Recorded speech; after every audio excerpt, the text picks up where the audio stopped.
Kita akan lihat firman Tuhan ya. Kali ini kita akan lihat di Ibrani 10. Ibrani 10 ayat 1 sampai 18 ya.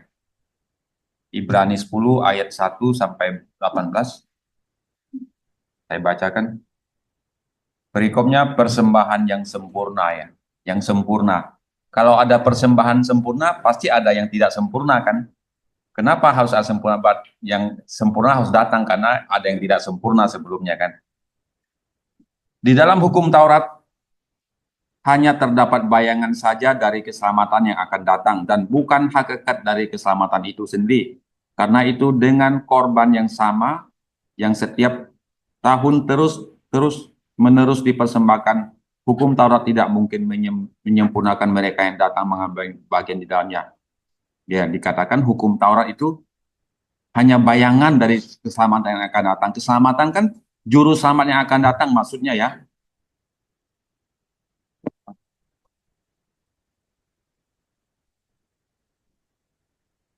Dan hukum Taurat itu cuma hanya bayangan dari keselamatan yang akan datang yang di mana orang-orang Israel ya Yahudi melakukan terus menerus ya, terus menerus.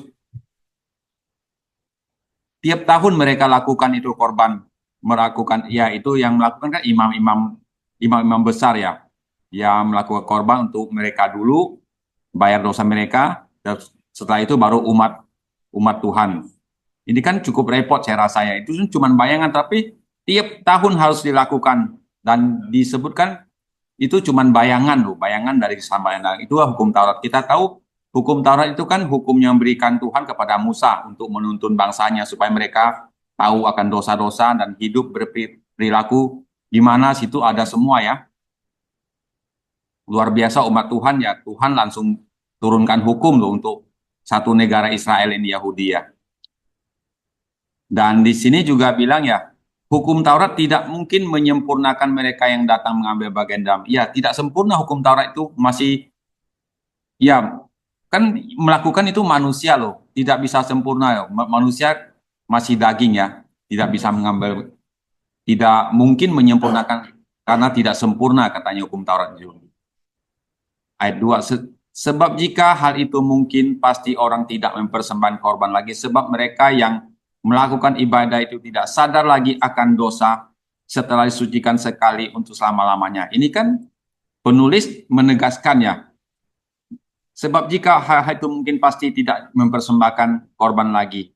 Mereka melakukan, sebab mereka yang melakukan ibadah itu tidak sadar. Mereka melakukan loh. Orang-orang melakukan hukum Taurat lagi. Sebenarnya itu kan Yesus sudah datang loh. Sudah datang pada mereka loh. Dan katanya ia tidak sadar lagi akan dosa setelah sucikan sekali untuk selama-lamanya. Bahwa Yesus sudah datang untuk mati loh, darahnya tercurah satu kali untuk selama-lama untuk umat umat pilihan Tuhan. Tapi mereka tidak sadar, mereka masih melakukan tambah ini itu lagi. Inilah mereka, selubung mata mereka belum dibukakan ya, masih tertutup di sini. Padahal Tuhan udah datang loh. Mereka masih melakukan yang lama, yang masih melakukan bayangan. Sebenarnya yang real, yang aslinya sudah datang, mereka tidak percaya. Tetapi justru oleh karena korban-korban itu setiap tahun orang diperingatkan akan dosanya. Ya, yang melakukan hukum Taurat kan tiap tahun melakukan supaya orang tahu mereka itu orang berdosa loh. Harus lakukan ini tiap tahun kamu berdosa. Tapi kan hukum Taurat tidak bisa menghapus dosa ya. Justru mereka mengenal mereka orang berdosa dengan melakukan hukum Taurat. Sebab tidak mungkin darah lembu jantan atau domba jantan menghapus dosa. Ya, itu darah binatang mana bisa ya menghapus dosa umat manusia, tidak bisa ya. Itu kan cuman bayangan saja yang mereka lakukan. Sebab tidak mungkin, ayat 5, karena itu ketika ia masuk ke dunia ibadah korban dan persembahan tidak engkau kehendaki, tetapi engkau menyediakan tubuh bagiku. Kepada korban bakaran dan korban pengampun dosa, engkau tidak berkenan.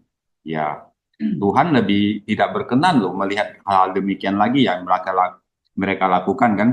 Karena melakukan korban persembahan bakaran, tiap tahun lakukan, sudah itu berbuat dosa lagi, lakukan lagi, berbuat dosa lagi. Itu Tuhan tidak berkenan. Sebenarnya Tuhan yang berkenan itu dia mau hati mereka loh. Percaya, beriman pada yang sudah datang, bukan melakukan bayangan lagi. Tetapi real sudah datang, mereka harus percaya pada Yesus ya. Ayat 7.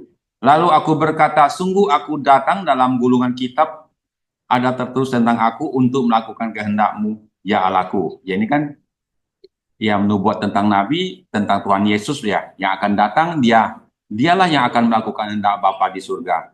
Karena dialah anak yang berkenan ya, yang sangat berkenan, yang dikasihi oleh Allah Bapa. Ayat 8, di atas ia berkata, korban dan persembahan korban bakaran dan korban penghapus dosa tidak engkau kehendaki dan engkau tidak berkenan kepadanya meskipun dipersembahkan menurut hukum Taurat. Jadi ditegaskan kembali sekali lagi ya, korban persembahan, korban bakaran, korban penghapus dosa, Tuhan tidak menghendaki hal-hal demikian, biarpun mereka melakukan menurut hukum Taurat loh. Hukum Taurat itu kan hukumnya turunkan Tuhan kepada Musa. Tuhan tidak berkenan karena mereka melakukannya tiap tahun, tapi udah itu melakukan dosa lagi. Jadi kan hukum itu tidak sempurna kan, tidak bisa menghapus dosa karena melakukan nanti hapus lagi, lakukan lagi, lakukan lagi. Itulah dia hukum Taurat ya. Jadi Tuhan tidak berkenan orang melakukan hal ini karena yang real sudah datang, mereka harus percaya juru selamat Yesus Kristus yang sudah datang mati untuk umat manusia. Dan ayat 9, dan kemudian katanya, sungguh aku datang untuk melakukan kehendak-Mu yang pertama ia hapuskan supaya menegakkan kedua. Ya, Yesus kan datang melakukan kehendak Bapa ya. Yang pertama dihapuskan yaitu hukum Taurat ya, maksudnya dia menggenapinya supaya menegakkan yang kedua. Menegakkan kedua kan dia sendiri yang membayar dosa, yang sanggup menghapus dosa umat manusia. Dan karena kehendaknya inilah kita dikuduskan satu kali untuk selama-lamanya oleh persembahan tubuh Kristus ya. Karena kehendak Allah Bapa ya, dia mengorbankan anaknya sendiri ya Tuhan Yesus loh. Satu kali untuk selama-lamanya. Cukup satu kali itu kan berarti persembahan yang sempurna ya. Tidak perlu ada yang lain lagi. Satu kali untuk selama-lamanya berarti itu ya yang sempurna ya. Yang sudah datang kita harus percaya yang ini.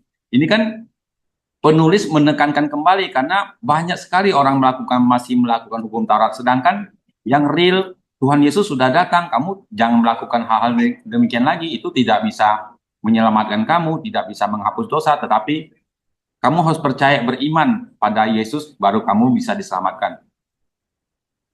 Selanjutnya, setiap imam melakukan tiap-tiap hari pelayanan dan berulang-ulang mempersembahkan korban yang sama sekali tidak dapat menghapus dosa. Ini kan Tuhan melihat ya orang melakukan hukum Taurat itu kan imam-imam tiap hari katanya, tiap hari melakukan pelayanan berulang mempersembahkan korban yang sama. Itu terus ya, korban anak lembu jantan, kambing jantan, domba jantan, darahnya itu terus tuh.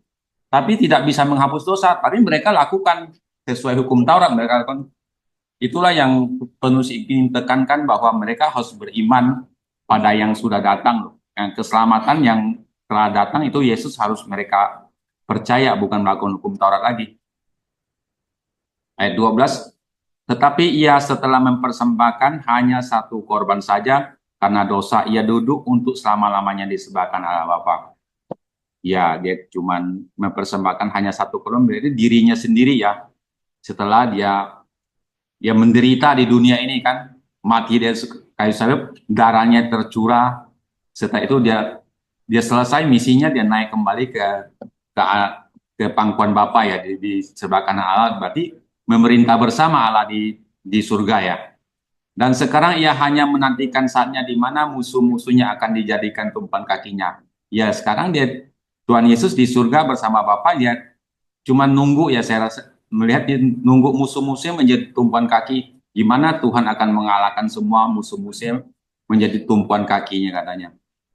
Karena ya Tuhan sangat berkenan kepada Yesus ya, anak yang dikasihi. Kepadanya dia berkenan karena apa yang dia lakukan di dunia ini, dia lakukan kehendak Bapa. Itulah Bapa sangat mengasihi dia.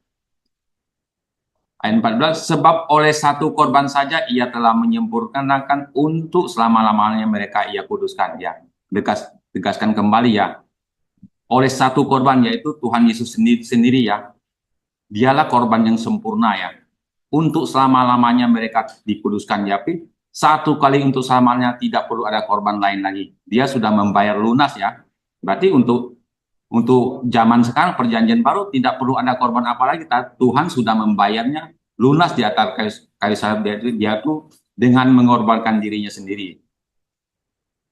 Ayat 15, dan tentang hal itu Roh Kudus juga memberi kesaksian kepada kita.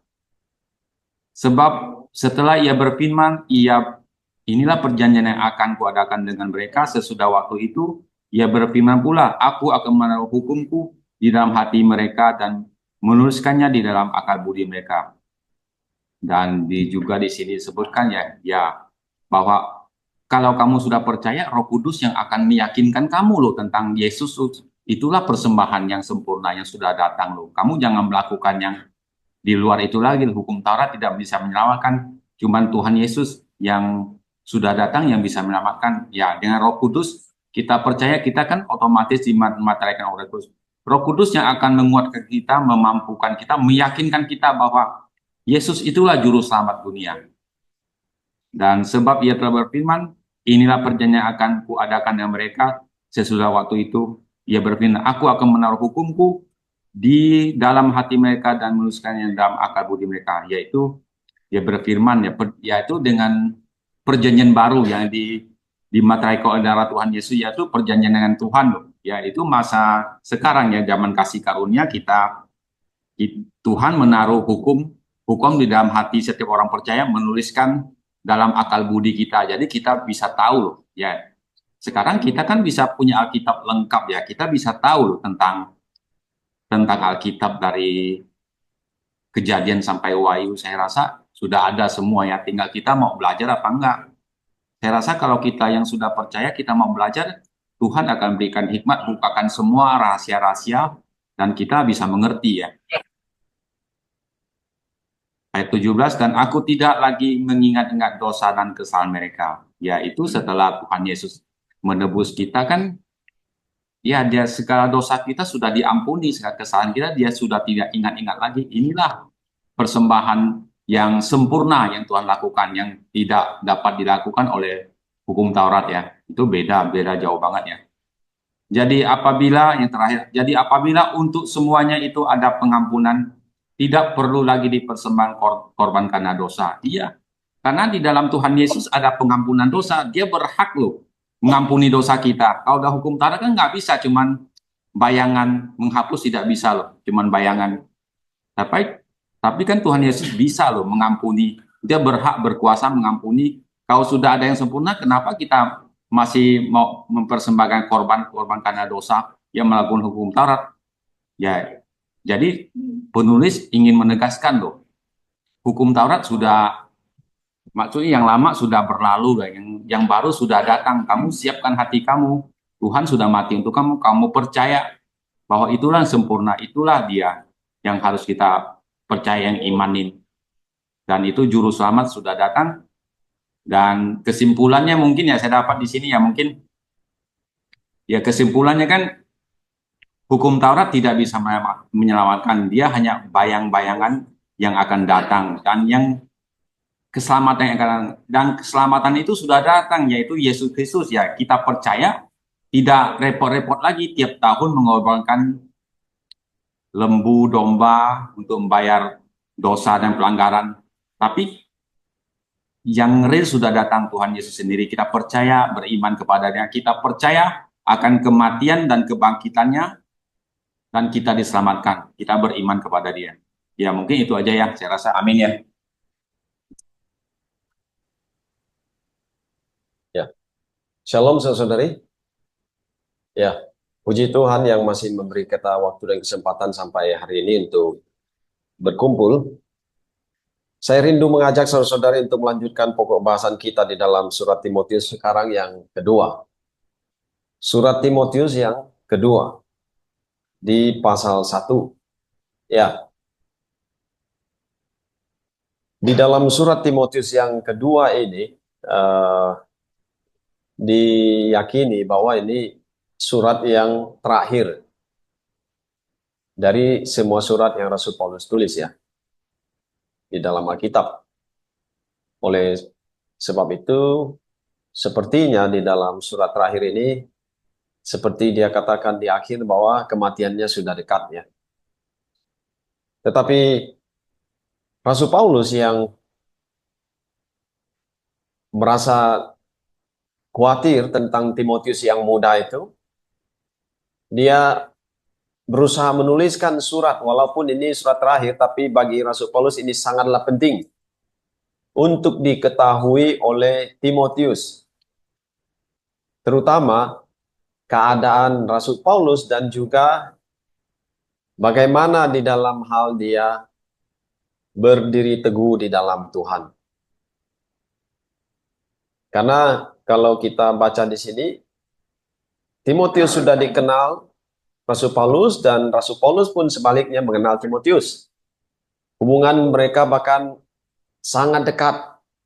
Sebagaimana pengakuan dari Rasul Paulus bahwa Timotius adalah anaknya yang sah di dalam iman. Ya. Tetapi kalau kita lihat di dalam ayat 1, mungkin karena lama tidak berjumpa dan juga berita yang simpang siur. Hari itu kan tidak seperti hari ini. Jadi berita bisa langsung diterima. Mungkin berita yang simpang siur tentang Rasul Paulus diterima oleh Timotius. Belum lagi dikatakan di sini kalau kita lihat, Timotius pun mendengar banyak orang meninggalkan Paulus. Banyak orang, terutama itu di Asia dikatakan di sini. Pasti ini membuat shock Timotius. Misalnya yang tadinya kita bersama-sama melayani seperti di sini. Tiba-tiba si A pulang, si B pulang karena ada penganiayaan. Ya, semua ketakutan dan meninggalkan Paulus dalam pemberitaan Injilnya. Mungkin ini sedikit banyak akan mempengaruhi pendirian Timotius tentang Rasul Paulus. Nah, inilah sedikit background-nya. Makanya kalau kita baca di sini, kita bisa memahami mengapa Paulus perlu mengulang lagi ayat 1 dan 2. Sebagaimana dalam suratnya dia katakan di ayat 1, bahwa Rasul Paulus adalah rasul, menjadi rasul oleh kehendak Allah. Memangnya dia belum tahu, memangnya dia belum kenal. Ini tidak lain karena Timotius menerima berita-berita, kok dia ditinggalkan. Padahal saya tahu itu saudara mungkin ya, ada 2 nama disebut yang meninggalkan Rasul Paulus. Mungkin tadinya mereka kenal akrab. Takutnya Timotius terpengaruh. Lalu juga ketakutan dan ingin berhenti bersaksi buat Tuhan. Kemungkinan. Ya. Nah, di sini Rasul Paulus katakan dia adalah Rasul Kristus Yesus oleh kehendak Allah yang memberitakan janji tentang hidup dalam Kristus Yesus. Ini suatu pekerjaan yang sangat penting. Memberitakan hidup. Bukan memberitakan mati. Tetapi hidup. Nah, seberapa penting hidup itu? Hidup yang di sini tidak bicara hidup yang di dunia ini saja. Tetapi berbicara hidup yang di surga. Yang di mana setiap manusia pada akhirnya di dalam hidup mereka, tua muda, mereka harus menghadapi kenyataan bahwa mereka akan mati suatu hari. Makanya pekerjaan Rasul Paulus itu sangat penting. Dia perlu mengingatkan Timotius, aku ini rasul loh. Bukan karena aku yang mau, tapi karena Tuhan Yesus Kristus. Dan tugasku pun jelas dari dia, supaya aku memberitakan hidup. Lalu dia katakan kepada Timotius, dia sebut lagi, mengingatkan hubungan. Kamu bisa membayangkan betapa sedih Rasul Paulus di dalam menulis surat ini. Mungkin Timotius sudah mendengar berita yang simpang siur yang tidak jelas. Kok mereka semua di Asia meninggalkan dia? Disebut lagi beberapa nama. Nama yang disebut ini saya yakin orang yang dikenal baik oleh Timotius. Kalau yang lain bagi Rasul Paulus tidak perlu tulis. Kenapa? Mungkin Timotius nggak tahu. Tapi untuk 2 orang yang dicatatkan di sini namanya, orang itu pastinya dikenal baik oleh Timotius. Dan Timotius mendengarnya, kata Rasul Paulus di sini.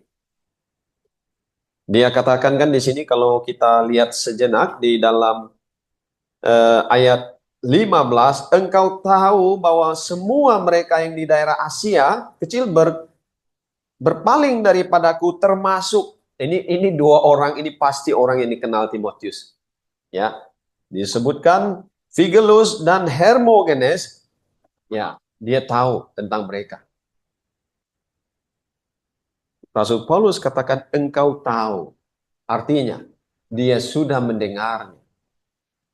Tapi kalau pendirianmu di dalam Tuhan, kamu letakkan di dalam mendengar berita-berita seperti itu, artinya kamu tidak bisa melayani Tuhan. Coba hari ini kamu ingin melayani Tuhan, tapi kamu lebih percaya berita daripada yang Tuhan katakan. Ini kan masalah. Kamu mungkin banyak mendengar berita itu dan ini. Tapi yang baik bagi kita untuk melayani Tuhan adalah dengar berita yang dari Tuhan. Berita yang benar. Bukan berita yang menakutkanmu.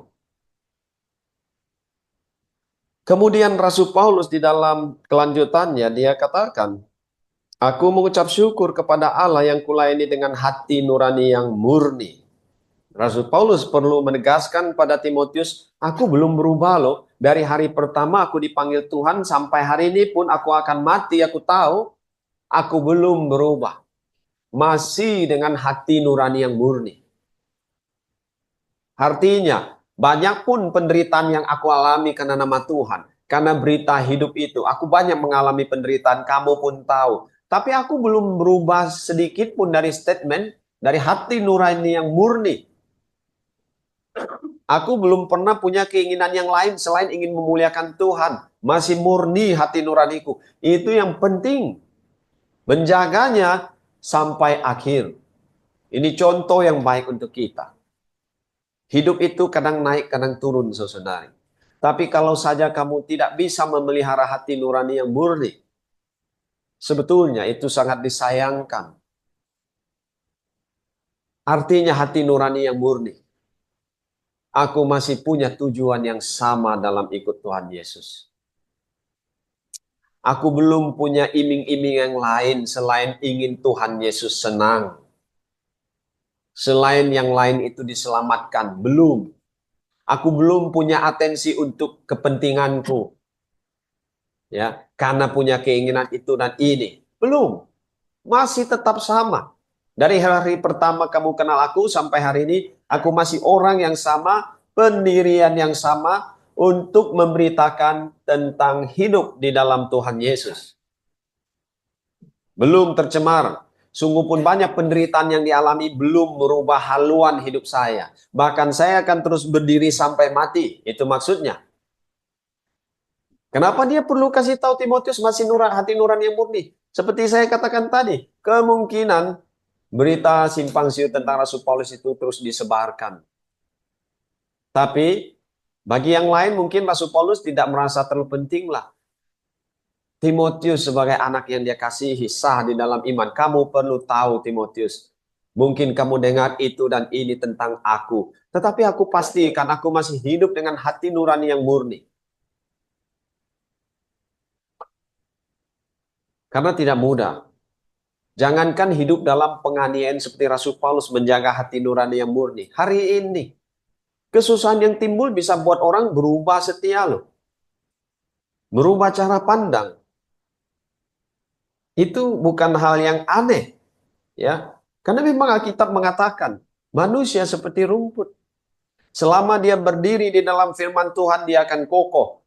Dia keluar dari firman Tuhan, dia akan ke kiri kalau angin tiup ke kiri, dia akan ke kanan kalau angin tiup dari kanan. Kenapa? Manusia sulit untuk berdiri di dalam satu kepastian. Selain daripada dia yang berdiri teguh kokoh di dalam firman Tuhan.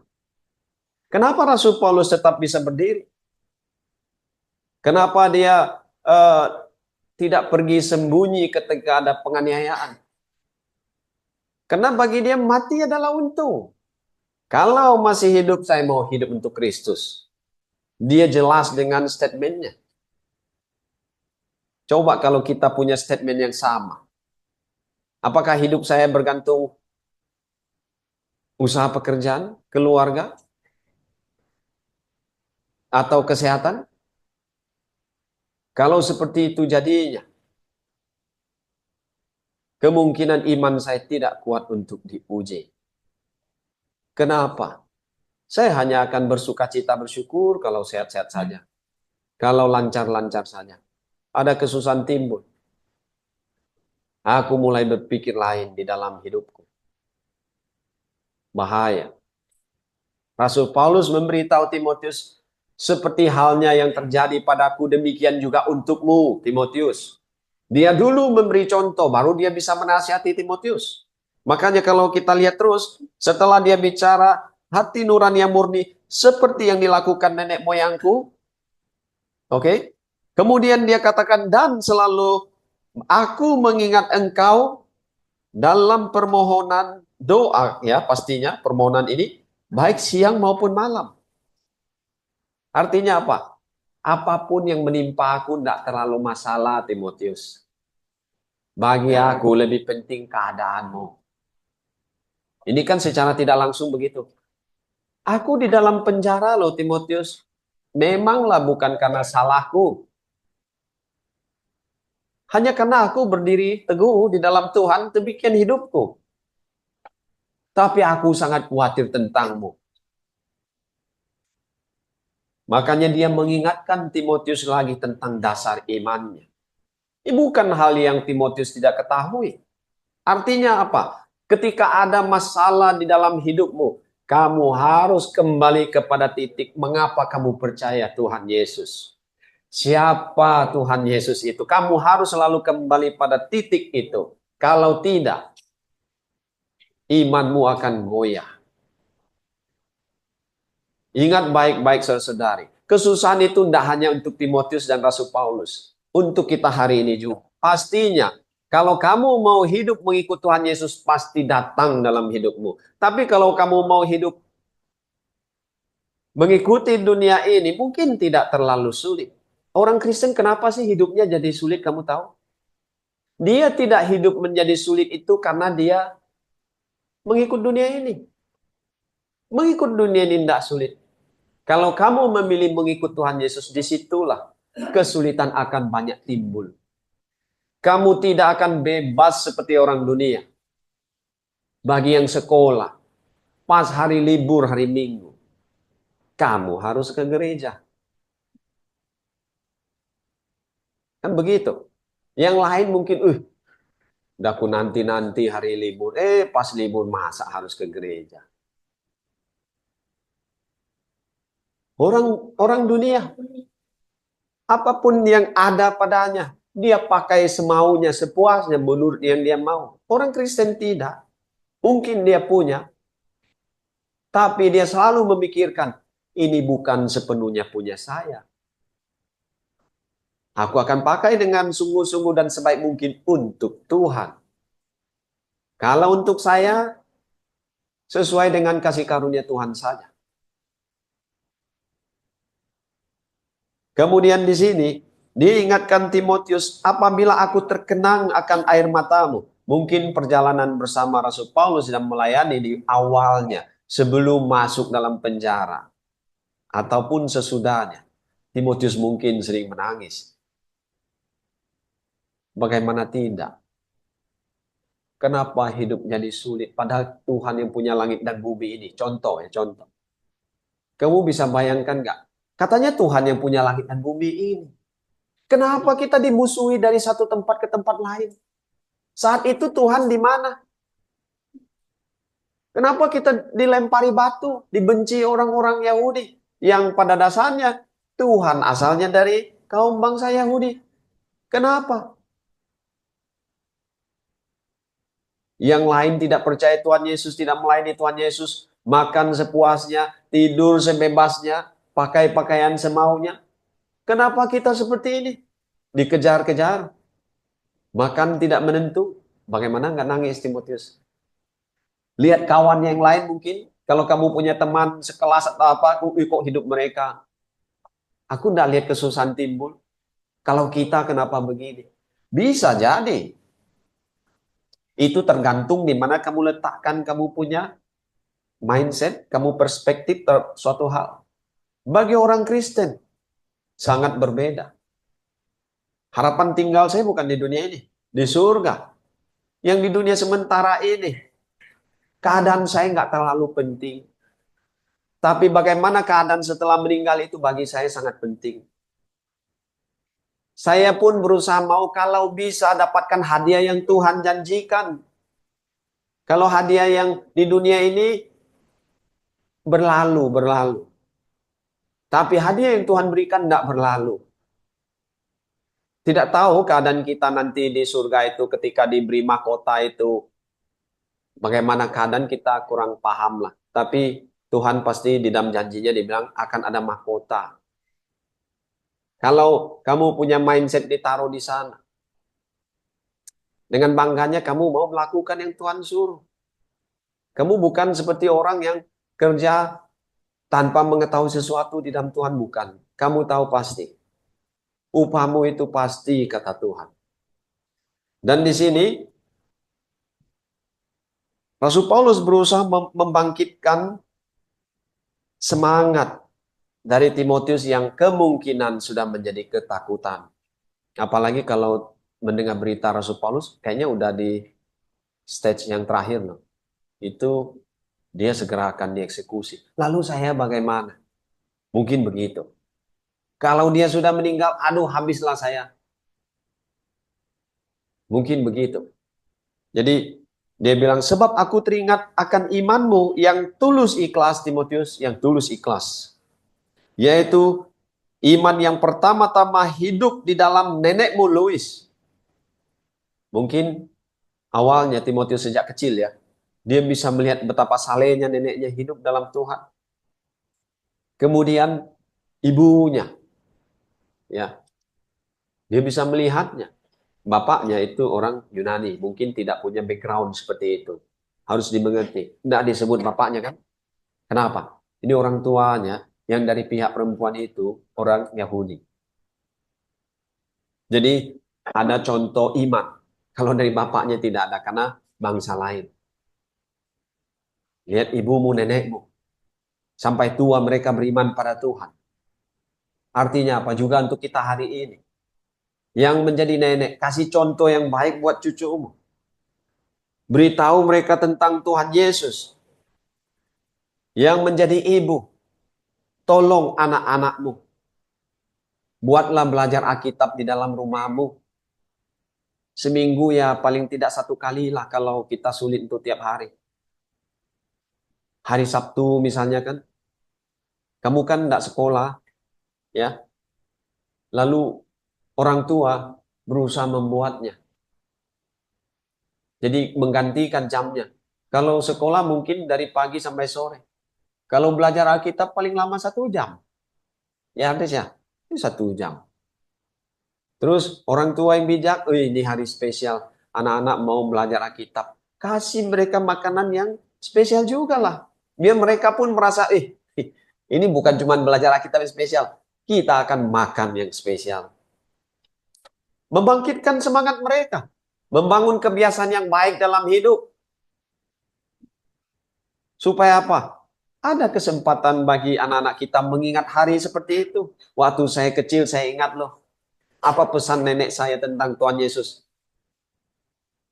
Apa pesan papa mama saya tentang Tuhan Yesus? Kami sering belajar kita bersama. Walaupun seminggu 1 kali. Atau pas hari libur. Kalau pas liburan, ada baiknya tiap hari. Kenapa? Nggak sekolah kan? Jangan kamu orang tua sibuk dengan rancanganmu sendiri. Kamu jalan-jalan nggak salah. Tapi ajak anakmu untuk belajar Alkitab. Apa yang terbaik kamu bisa beri? Kenangan jalan-jalan hilang, tidak berguna. Hilang. Tapi yang akan menetap itu, di dalam berjalan-jalan itu, ada firman Tuhan. Oh, saya pelajari hari itu. Itu hikmat. Bukan bikin rencana saya mau begini, begitu. Bukan. Anak-anak saya bagaimana? Ini kan penting. Saya nggak tahu, saudara-saudari yang punya anak. Kamu buat itu enggak di dalam hidupmu? Kalau belum, mulailah. Kalau ada hari libur, ajak anak-anakmu. Bukan cuma jalan-jalan. Belajar Alkitab. Seminggu satu kali minimal, hari Sabtu misalnya yang mereka nggak sekolah. Atau kalau ada tanggal merah, ayo kita belajar. Ajari mereka sharing. Ya, walaupun mereka suatu hari tidak mau mencintai Tuhan pun, saudari, kamu tidak menyesal. Kenapa? Minimal kamu ingat kamu melakukan. Tidak melakukan apa-apa. Lalu besarnya tidak percaya Tuhan Yesus. Kamu menyesal apa? Karena waktu kecil saya tidak mengajak mereka. Itu pasti jadinya. Ini hidup dalam hikmat. Kamu lakukan itu tidak akan merugikanmu. Kenapa? Kamu pelajari di sini. Alkitab itu tidak berguna hanya untuk waktu dulu loh. Kamu makin baca kitab berguna untuk setiap hari hidupmu. Amin, saudari. Kalau ini kan tergantung kamu mau bangun keluarga yang bagaimana. Mau bangun yang dalam Tuhan, ini ada contohnya. Mau bangun yang seperti orang dunia hanya kejar kekayaan, ya ada juga caranya. Mungkin ini tidak tuh penting lah. Tiap minggu sekali bagaimana sukses dalam usaha cari uang, usaha itu. Itulah yang kan kamu bahas. Tapi kalau kamu mau bangun keluarga sukses di dalam Tuhan, contohnya minimal seperti ini. Kalau ada libur, ingat setiap hari dalam libur itu usahakan. Mungkin kalau ayahnya, bapaknya itu harus bekerja keluar, ibunya lah lakukan itu. Itu nggak akan membuat kamu menyesal. Sulit pun kamu memulainya, lakukanlah. Itu akan menghiburmu. Kemudian di sini, karena itulah kuperingatkan engkau. Kenapa? Setelah kasih tahu semua proses, dikasih peringatan. Kenapa kasih peringatan? Karena sudah ada masalah baru peringatan. Kamu gunakan peringatan itu waktu apa? Tidak ada masalah apa-apa, ku peringatkan. Ini pasti ada masalah baru peringatan, saya kasih tahu. Kenapa harus peringatan? Rasul Paulus sedikit banyak tahu Timotius yang muda itu. Timotius, ku peringatkan kamu. Kobarkan karunia Allah yang ada padamu oleh penumpangan tanganku atasmu. Artinya apa? Aku sudah melihat karunia yang Tuhan berikan padamu. Kenapa kamu diam? Kenapa kamu harus diam, Timotius? Tidak masalah aku di penjara. Kamu lanjutkanlah. Kamu masih muda. Aku ini sudah mau berakhir. Timotius ketakutan. Makanya dia bilang lagi, setelah itu, dia peringatkan Timotius, dia ngomong apa? Sebab Allah memberikan kepada kita bukan roh ketakutan. Bukan. Coba setelah percaya Tuhan Yesus. Misalnya, kamu mulai takut besok mau makan apa. Kamu mulai takut besok mau tinggal di mana. Kamu selidiki lagi imanmu. Ini Tuhan yang saya percaya itu seperti berhalakah? Kalau disembah-sembah, kasih banyak, baru timbul banyak, itu berhala. Tuhan Yesus tidak seperti itu. Hanya saja ada orang oknum, saya bilang tertentu, punya kepentingan, lalu mengajarkan Tuhan seolah-olah seperti itu. Tuhan Yesus tidak seperti itu kok. Sudah jelas siapa kita dari lahir sampai mati, dia udah tahu. Orang yang sulit melakukan kesetiaan, dia tahu. Tapi dia tidak ragu mati untuk kita. Dia bukan seperti berhala. Nggak datang ke gereja lalu usahanya jadi sepi, sakit-sakitan. Ke gereja baru kayak usahanya lancar lalu sehat. Tuhan Yesus tidak seperti itu. Jujur saya katakan. Tidak ada urusan kamu sehat sakit dalam hal itu. Tuhan Yesus yang memilih mati untuk kita, saudari. Dia bukan Tuhan yang digambarkan seperti di luar di sana. Banyak melakukan yang baik, ya, lalu harta berlimpah ruah, enggak. Karena Tuhan tidak mengukur kita dari sana, tidak. Bagi Tuhan, kamu bisa hadir Kamu bisa percaya dengan yang dia katakan, itu cukup. Kenapa? Setelah kamu percaya dengan yang dia katakan, kamu akan buat apa? Kamu lakukan, kan begitu. Masalahnya kamu mungkin mendengar tapi tidak percaya, makanya tidak lakukan. Kalau kamu percaya dengan yang Tuhan katakan, tidak sulit. Kamu percaya, Tuhan bilang, saya harus mengingat dia. Supaya apa? Kalau ada kesusahan, ada penderitaan, saya bisa dihiburkan. Yang begitu. Lakukanlah seperti itu. Maka ketakutanmu hilang. Coba kalau kamu dalam ketakutan itu kenapa? Kenapa orang takut, saya kasih tahu. Karena dia sendiri tidak menemukan jalan keluar dari masalahnya. Karena dia sendiri sudah berpikir, sudah mentok ke dinding, tidak ada lagi harapan. Dia lupa dengan Tuhan, makanya takut. Coba kalau kamu tahu Tuhan yang kamu sembah itu seperti apa. Dia memang mati di kayu salib, saudari. Tapi bukan oleh karena kelemahannya. Tapi dosa saya dan saudara-saudari, kamu harus ingat. Dia bangkit. Dia yang punya alam semesta ini. Kenapa saya takut? Saya tidak perlu takut. Kenapa? Yang punya alam semesta ini, Bapak saya yang punya. Saya takut kalau melanggar perintahnya. Saya takut kalau tidak melakukan seperti yang dia suruh. Itu saya boleh takut. Timbullah takut dalam hati saya. Coba kamu lihat. Adam dan Hawa belum jatuh dalam dosa apa, bagaimana dia? Senang dengar Tuhan datang. Senang bicara dengan Tuhan. Tidak ada yang sulit. Tuhan mau ngajak kita kembali hidup seperti itu. Di hari sebelum jatuh dalam dosa. Amin, saudari. Percaya nggak sih? Kenapa kamu takut? Karena kamu sendiri sudah sadar. Lalu yang Tuhan mau apa? Dia bantai kamu kan? Enggak. Diajak kamu berdamai lagi. Ayolah. Jangan seperti itu, berdamai saja dengan aku. Kamu akan tenang, kamu tidak akan takut. Kesusahanmu itu bukan masalah perkara besar. Kesusahanmu itu hanya masalah kecil. Coba pelajari orang Israel punya masalah yang timbul yang besar. Diserang sama bangsa lain. Itu penyebabnya apa? Menyimpang dari Tuhan punya firman. Tidak percaya yang Tuhan katakan. Sama seperti hidup kita hari ini. Di saat kamu takut dalam hidupmu, artinya apa? Selidiki lagi. Saya mungkin sedang menyimpang dari Tuhan.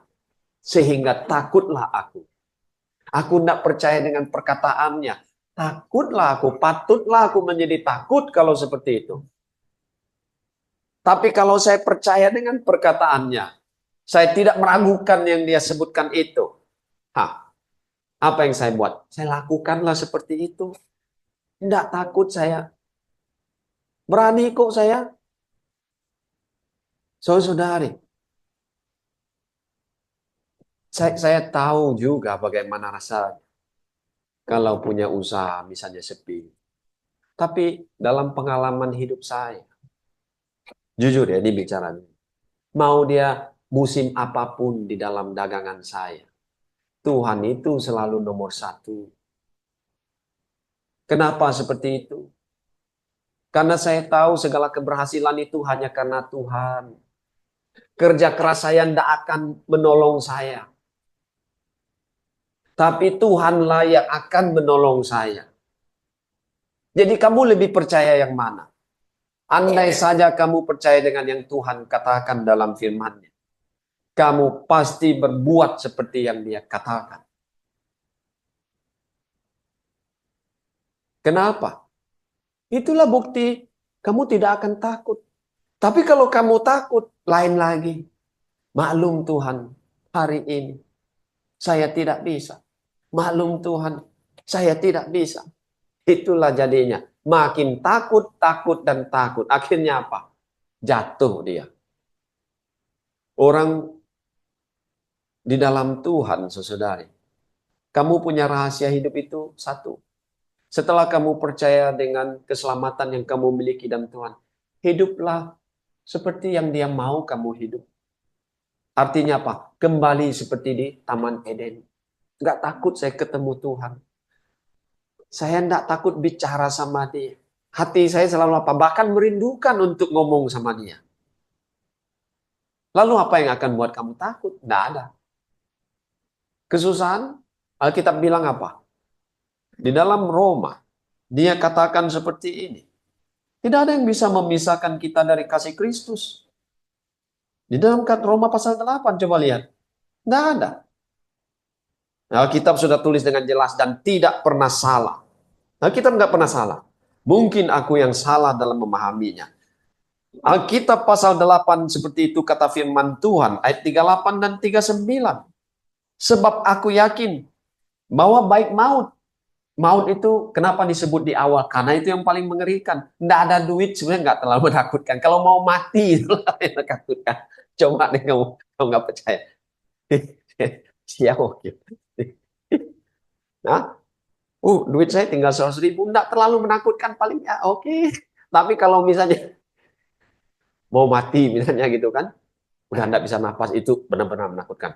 Tapi Alkitab bilang, sebab aku yakin bahwa baik maut maupun hidup, artinya hidup dalam kekurangan itu ini, aku enggak terlalu takut. Enggak ada yang bisa memisahkan.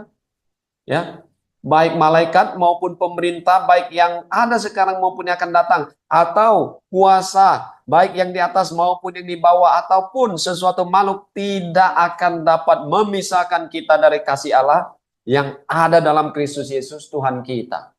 Amin, saudari. Takutkah?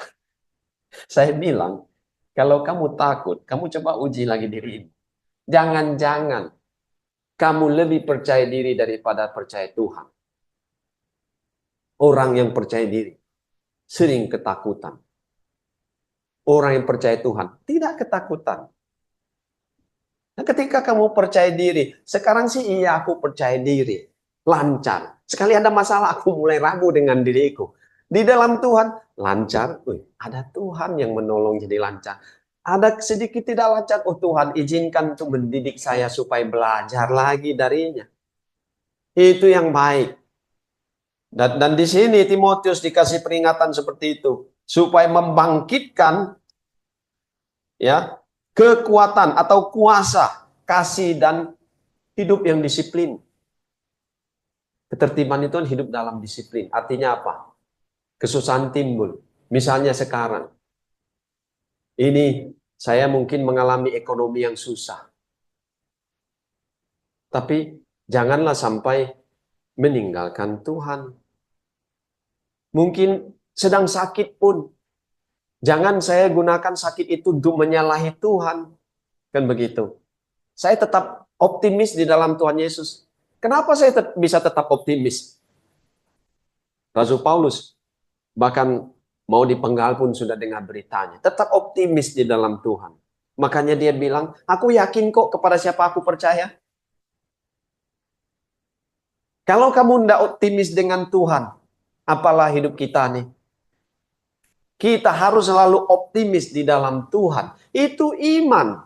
Kenapa saya tidak optimis dalam Tuhan Yesus? Dia Allah yang hidup, nggak ada yang seperti dia. Dunia ini ciptaannya. Kalau dia mau kasih saya banyak, enggak sulit baginya. Kalau ada susah dia izinkan, juga bukan perkara yang besar. Kenapa? Dia bukan izinkan saya susah itu karena benci saya. Salahnya saya mereka-reka yang salah. Keadaan susah. Saya mulai mereka-reka, apa salah saya ini? Jangan-jangan karena ini, karena itu. Itulah salah saya.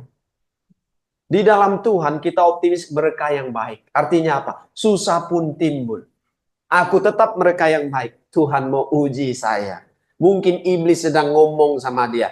Coba lihat ini. Dia sih mulutnya sih kasih Tuhan itu ini. Coba kasih susah. Pasti dia menghujat Tuhan. Begitulah adanya. Kamu kan sudah dikasih tahu seperti itu. Pernah dengar nggak? Ayub kaya raya, tiba-tiba jatuh miskin. Kenapa? Iblis ngomong sama Tuhan. Dia ini Tuhan pagar kiri kanan, tak ada yang merusak dia. Makanya dia tetap haleluya. Coba bikin dia susah. Ambil sampai anaknya diambil. Tapi Ayub tidak ngomong yang jahat tentang Tuhan.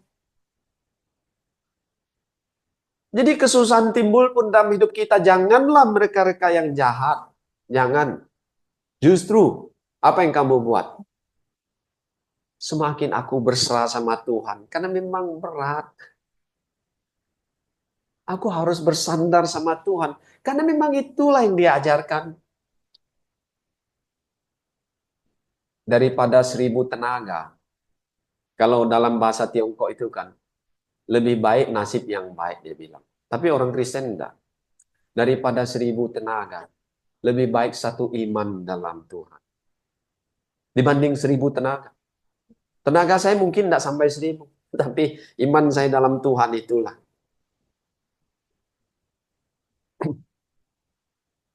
Dan dia katakan, jangan kamu malu bersaksi tentang Tuhan kita.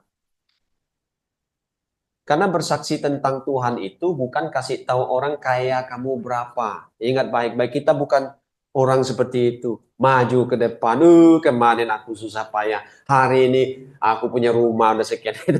Itu gereja dunia. Kita enggak bersaksi seperti itu. Bersaksi untuk Tuhan itu bukan kasih tahu orang kamu sudah punya rumah berapa, mobil berapa. Bukan itu. Bersaksi untuk Tuhan itu katakan yang baik tentang dia lakukan dalam hidupmu. Bukan tentang kekayaanmu. Bukan. Orang banyak tertipu seperti itu. Bagaimana dia membohongi dirinya. Aku udah melakukan yang baik untuk Tuhan. Makanya hidup aku ini baik-baik saja. Santai ya. Kena tipu. Orang yang kena tipu seperti itu. Di dalam Tuhan tidak seperti itu. Aku bersyukur sama Tuhan. Kenapa? Memanglah ini ada kesusahan. Karena Tuhan percaya sama saya untuk memikulnya. Oh, Tuhan kasih misalnya ada yang sakit dalam keluarga saya. Oh, ini karena Tuhan tahu saya mampu memikulnya. Tuhan tahu. Yang lain nggak mampu. Jadi dia percaya saya bisa diizinkan terjadi dalam hidup saya. Selalu optimis. Mana ada yang nyalain Tuhan kalau begitu pikiran kita? Dari mana kita mau nyalain? Sekali mau nyalain, datang hari Minggu, wih, dia mati untuk saya. Lalu apa yang saya mau komplain sama dia? Saya susah-susah pun belum sampai mati untuk dia. Lalu tutuplah mulut kita. Itu yang Tuhan mau. Bagaimana kita tidak diberkati hidup kita, saudari? Bagaimana hidup kita tidak sehat sih? Karena yang dipikirkan baik terus. Bukan memikirkan yang buruk. Ada sedikit kejadian, ini pasti ini yang buruk semua dipikir dalam otaknya. Sakit-sakitan. Tapi kalau yang selalu positif, timbul pun yang susah itu, aduh puji Tuhan. Dia percaya saya bisa memikulnya. Dia baik. Dia beri saya kesempatan untuk merasakan apa sih artinya susah. Supaya kalau saudara atau saudari saya sedang susah kah, sakit kah, aku dapat memahaminya. Lalu tergerak hati saya untuk mengasihaninya, menolong dia, berdoa untuknya. Tapi tidak ada yang terjadi apa-apa dalam hidup saya. Saya anggap itu berkat kena tipu saya. Kenapa? Tidak juga saya banyak mengenal Tuhan. Kamu lihat orang tuamu membesarkanmu. Tidak banyak kesusahan misalnya. Tidak banyak kesusahan. Lalu apa yang kamu akan mengekspresikan mereka punya kasih? Susah. Saya tidak lihat bapak saya susah payah bawa saya jalan-jalan ngobrol sama saya itu. Tidak. Dia cuma sibuk dengan kerjaan dia. Lalu anak itu besar gimana? Bapak saya benar-benar mengasihi saya kah? Oh, uang yang dia kasih terus itu bukti kasihnya sama saya. Oh, saya juga bisa lah. Saya punya modal, saya bikin usaha. Saya juga mengasihi bapak saya seperti itu. Yang penting ada makan untuk dia. Yang penting ada uang asuransi. Rumah sakit asuransi aja selesai. Saya nggak perlu sering kunjung pun nggak masalah. Karena seperti itu saya merasakan kasih yang saya alami di dalam hidup bersama dia. Tapi akan berbeda. Saya lihat loh bapak saya. Kalau pas tidur, dia bangun. Dia lihat saya kedinginan. Cepat-cepat dia selimuti saya. Lain loh. Kalau dia pulang kerja, dia selalu tanya saya. Kalau dia sedang akan kemana-mana, dia beritahu saya. Lain loh. Dia beritahu saya. Nak, papi mau pergi dulu ya. Dia kasih tahu saya. Lalu si anak belajar apa? Papi, kami mau ke sana ya. Kami mau ke sana ya. Karena dia belajar dari kita. Tapi kalau kamu tempelkan di situ uangmu untuk menyelesaikan semua, seperti itu juga anakmu nanti membalasnya. Dia tidak merasakan itu, dia tidak tahu bagaimana mengekspresikannya. Kita di dalam Tuhan berbeda. Amin, saudari. Kamu kan tahu Tuhan bagaimana mengasihimu. Kan kamu tahu. Seperti Rasul Paulus mengingatkan Timotius. Kenapa Timotius perlu diingatkan? Dia ketakutan. Banyak khawatir. Lalu Rasul Paulus mulai ingatkan dia. Dia sebut di sini, kamu jangan malu bersaksi untuk Tuhan kita. Janganlah malu karena aku. Bagaimana tidak malu? Malu artinya apa? Kenapa ya dia dikurung terus. Aku lihat mereka Petrus nggak begitu. Yakobus juga enggak. Ini bagaimana dia terus di sana sedangkan yang lain sudah bebas? Jangan-jangan betul kata orang Farisi itu dia tersesat. Beritakan yang lain dari mereka, Petrus. Beritakan. Berita seperti itu pasti dia terima. Dia mulai ada keraguan. Jangan-jangan aku pun salah ini. Lalu Rasul Paulus mengingatkan dia. Kamu jangan malu karena aku. Di awal kan sudah dia bilang.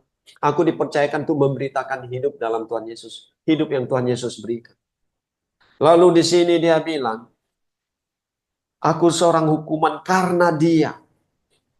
Ini statement yang jelas. Aku tidak dihukum di sini masuk penjara karena ingin jadi kaya, enggak. Karena tipu-tipu pun tidak. Karena melanggar peraturan negara tidak. Tapi karena Tuhan Yesus.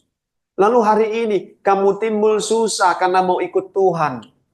Misalnya hari Minggu kamu gunakan waktumu untuk Tuhan. Kamu jadi lebih miskin kah? Enggak. Kenapa? Saya selalu mengingatkan kita semua. Anakmu belajar darimu. Oke? Suatu hari, anakmu besar, dia akan lihat apa yang kamu buat hari ini. Kamu orang tua yang bijak. Kamu kasih contoh yang baik.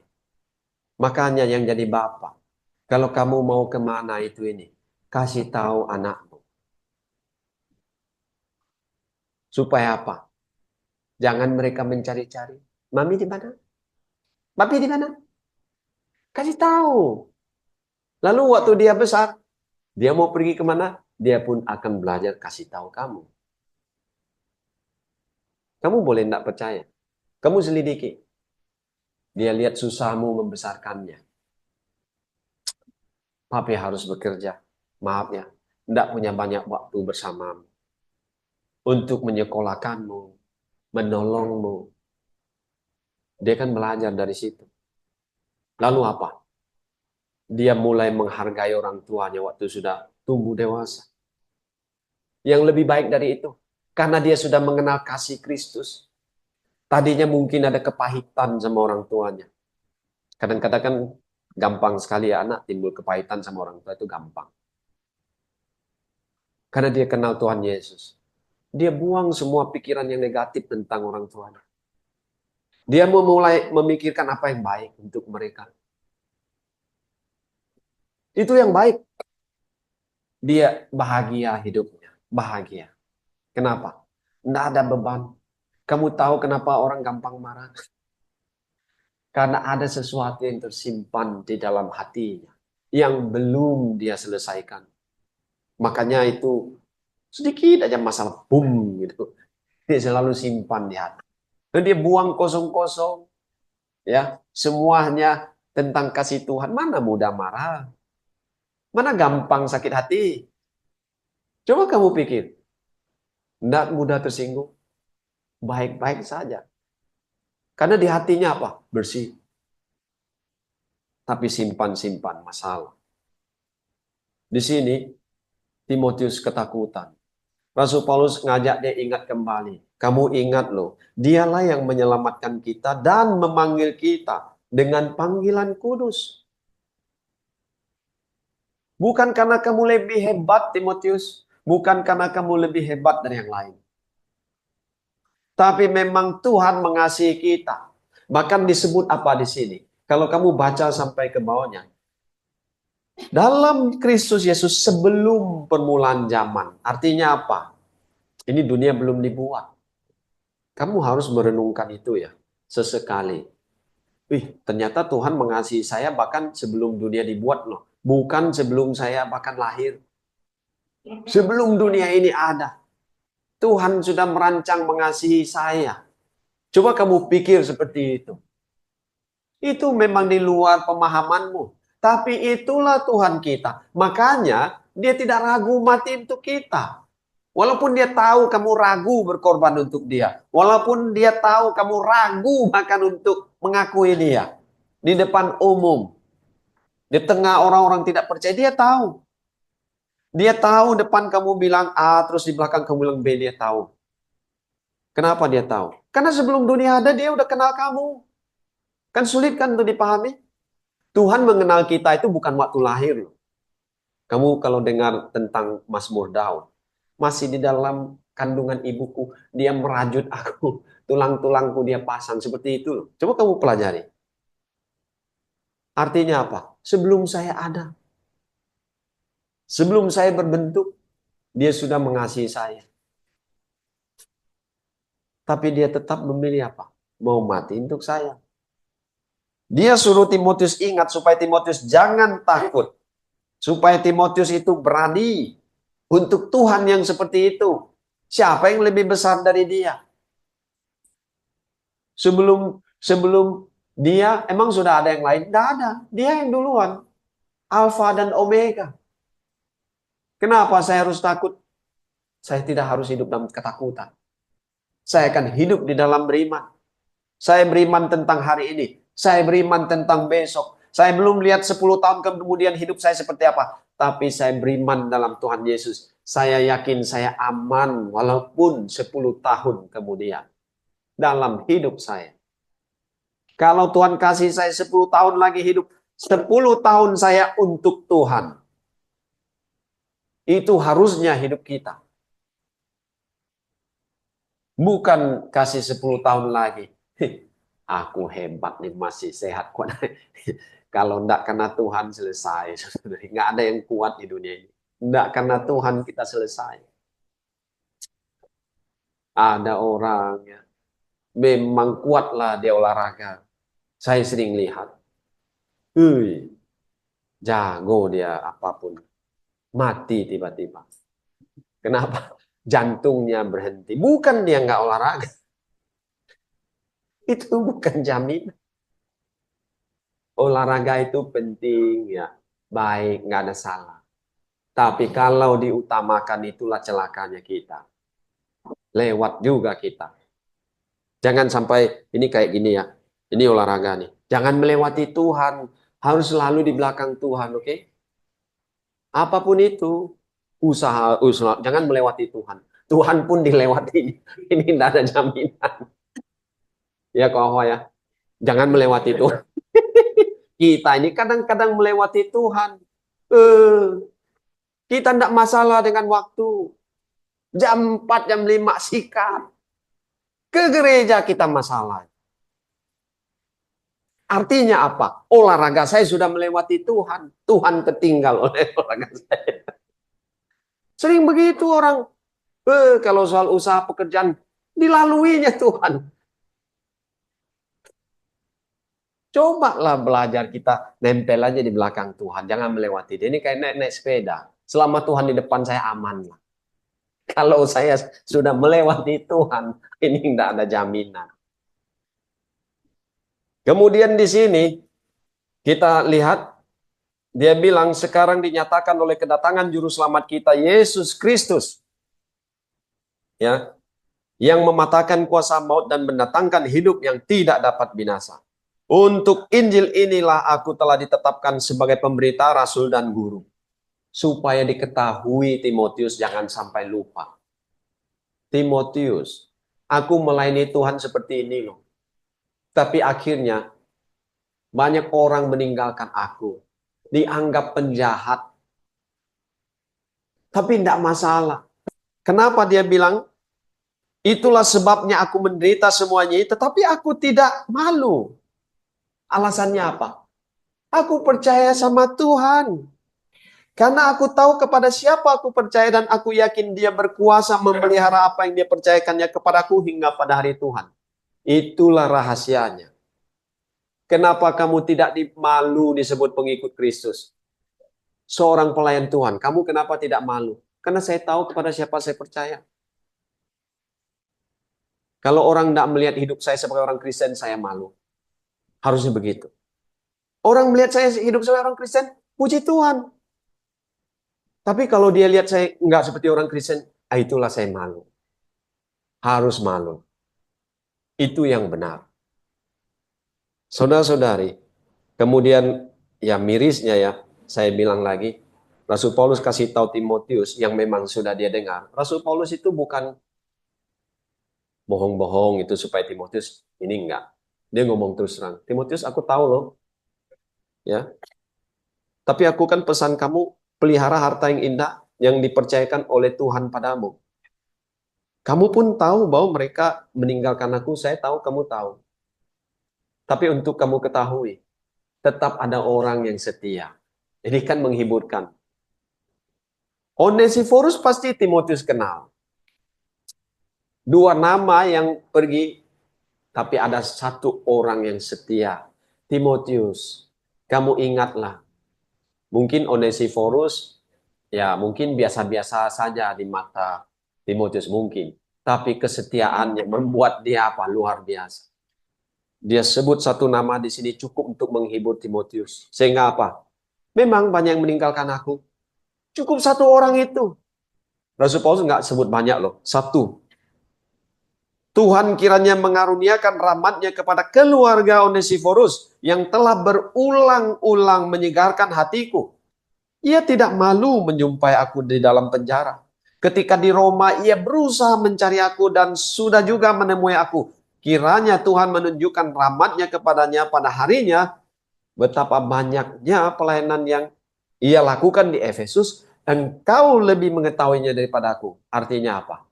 Itu orang yang kamu tahu. Seperti saya bilang tadi, banyak meninggalkan aku, dia nggak sebut nama lain, tapi dua orang yang juga Timotius tahu. Supaya apa? Timotius jangan mengikuti mereka. Apapun yang dua orang ini sampaikan yang meninggalkan aku, jangan kamu percaya. Tidak bisa dipercaya. Karena orang akan selalu membenarkan dirinya. Tapi untuk Onesiphorus itu kamu boleh percaya. Imannya sudah diuji. Dia tidak malu tentang saya. Nah, itu kamu boleh contoh. Boleh kamu terimalah berita dari dia. Ini artinya. Terima kasih saudari. Ya, Tuhan pastinya memberkati firman-Nya ya. Mari kita berdoa. Kami bersyukur padamu ya Bapa. Kami bersyukur untuk kasih karunia-Mu. Terima kasih sudah menolong kami sampai hari ini. Kami sungguh orang-orang yang lemah. Banyak kekurangan. Kami membutuhkan Tuhan dalam hidup kami. Supaya kami tidak ketakutan. Supaya dalam hidup yang penuh ujian dan cobaan ini, kami tetap hidup berpengharapan dalam Tuhan. Oh Bapa di surga, kuatkan hati saudara-saudari kami. Jauhkan mereka dari ujian dan cobaan. Tolong mereka Tuhan, kuatkan hati mereka ketika mendapatkan ujian. Supaya mereka tetap memilih jalan Tuhan. Dan berkati mereka yang mungkin sakit, Tuhan sembuhkan. Mereka yang tidak sempat datang, mungkin dalam perjalanan, apapun yang sedang saudara-saudari kami kerjakan. Tuhan jaga, lindungi mereka. Kami serahkan kegiatan selanjutnya dalam tangan-Mu. Kami berdoa dan mengucap syukur hanya dalam nama Putra yang tunggal Tuhan kami, Yesus Kristus. Amin.